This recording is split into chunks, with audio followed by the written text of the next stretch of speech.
ముఖ్యంగా టర్కీ పాకిస్తాన్ ఒకటవుతున్న సందర్భంలో ముఖ్యంగా కాశ్మీర్ ఇష్యూలో పాకిస్తాన్కి టర్కీ పూర్తిగా సహకారం అందిస్తుంది. దాంతో ఇప్పుడు భారతదేశం సైప్రస్తో సాన్నిహిత్యం పెంచుకుంటుంది. మనందరికీ తెలుసు టర్కీకి సైప్రస్కి పెద్ద లాంగ్ స్టాండింగ్ టెన్షనే ఉంది.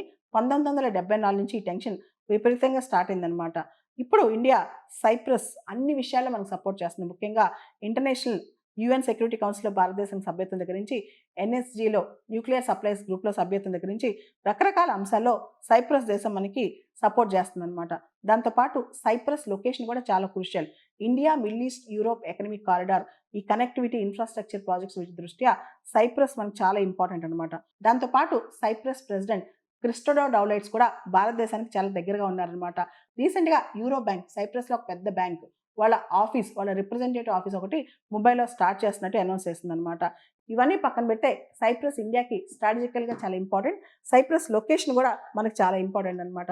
రీసెంట్‌గా సైప్రస్ యూరోపియన్ యూనియన్ కౌన్సిల్‌లో కూడా ప్రెసిడెంట్ కాబోతుంది కాబట్టి ఇంకా కూడా సైప్రస్ భారతదేశానికి ఎక్కువగా ఉపయోగపడుతుంది. ఈ జనవరి 2025లో India Cyprus bilateral defence cooperation agreement కూడా సైన్ చేసుకున్నారు. కాబట్టి స్ట్రాటజికల్‌గా, రక్షణ పరంగా, ఎకనామికల్‌గా ఇప్పుడు ఇండియా, సైప్రస్ కలిసి ముందుకెళ్తున్నాయి.